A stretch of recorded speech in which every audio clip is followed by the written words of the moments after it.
Now, before this commentary gets underway, I am going to go on kind of a rant here. Now, as most of you know, Advanced Warfare was just released this morning. Or last night, whatever. It was released, one of those. I've checked at 10 o'clock last night and saw a best of class setup and a best gun setup game video. What do I have to say about this? Are you kidding me?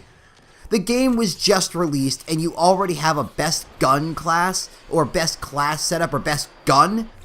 Now I'm going to have to deal with naive 12-year-olds in this game. And for starters, how can you even tell what the best gun is? The game was just released and you already found it? Jesus, people are still debating on what the best gun is in Black Ops 2.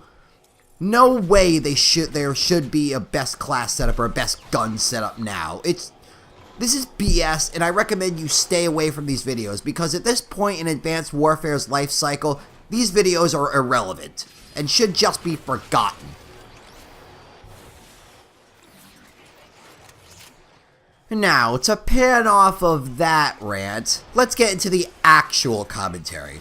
So, I've seen a few videos of Advanced Warfare so far, and I'm actually a little impressed. Of course, this is still the honeymoon phase, but let's leave it at that. I've heard that the maps are pretty big compared to other ones, like even compared to Ghost, they're pretty giant in scale and size. But I've heard that the game runs smoothly even with that, where everyone's jumping around. It's fun and it's action-packed and it's fast-paced even with these larger maps. The ability to do all these jumps, the ability to move around this map in like a Titanfall way is actually working with how the maps are set up and how they're designed.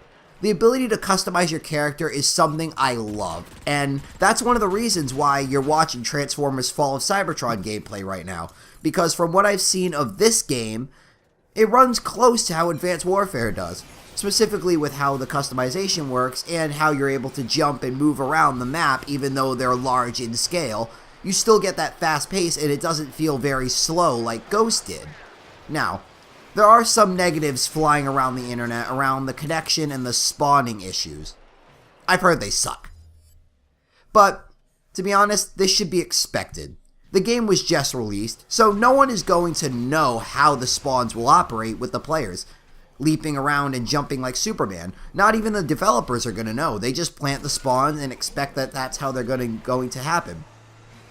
I mean, with everyone moving around, it's difficult to pinpoint that, okay, this person is going to spawn here, but yet there's this person as well. So it's timing issues overall. It's overall just timing. This person ends up in the wrong place at the wrong time. The person happened to spawn there and ends up getting killed, gets frustrated, all that BS. Black Ops 2, Ghost, you get the point. And the connection is just due to the fact that so many people are trying to log on at once, and I'm pretty sure that'll be fixed soon. Of course, with that, you still have the shoot first and die first issue, but that's pretty much been in every COD ever, so it's kind of irrelevant at this point.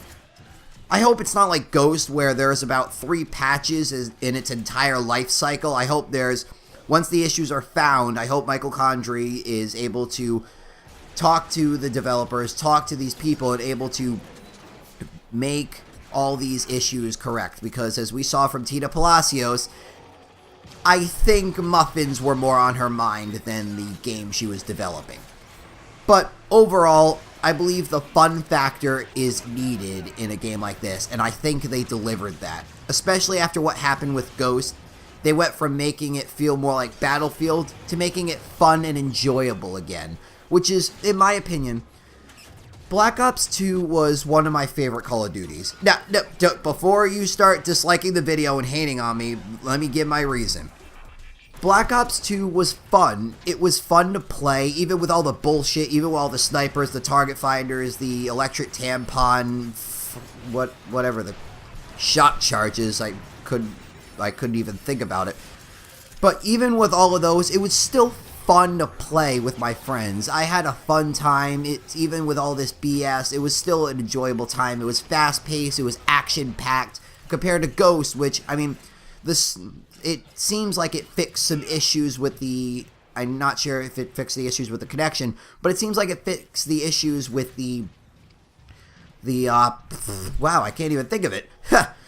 Oh, the hit detection. It fixed the issues with the hit detection. It seemed like that's why so many people were getting frustrated that they died quickly, because the hit detection seemed like it was working. But we just have to wait and see if they brought that over into Advanced Warfare. And from what I've seen so far, I may even buy Advanced Warfare. After finally seeing gameplay and some of the YouTubers I trust say it's very fun, I might even decide to get it. So, I hope you enjoyed this commentary, and I hope you you see that, especially at the beginning, stay away from those videos that say, oh, best class setup, best stuff in Advanced Warfare. Just play it the way you want to. If you're a runner, go ahead. If you're a sniper, go ahead, play it that way. I get frustrated at some of those, but if that's the way you play, then go ahead. It's a video game. It's supposed to be fun and immersive. You're supposed to have the time of your lives. You're supposed to have the fun factor of your experience. Don't let other people say that this is what you should use if you want to be the pro. The only people that the people that play this professionally those are their livelihoods. They don't live in an office. They don't go to work in a jewelry store. They play their games and they make money off of that. Like how I want to make movies, they work on making video games for a living. Not making video games for a living. They work on playing video games and being professional on it. That's why MLG they make so much money from it. They're able to live off of that. So you're not. No offense to people, but you're not going to be a pro player. It's not going to happen. These people are dedicated to it, and unless you're dedicated to it, it's not going to happen.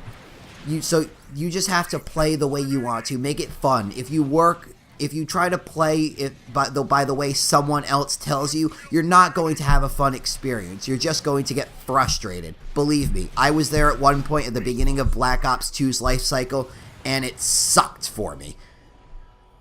Overall, as I started playing by myself, I loved it. So, I hope you enjoyed this commentary, and I'll talk to you all later. NoobTuber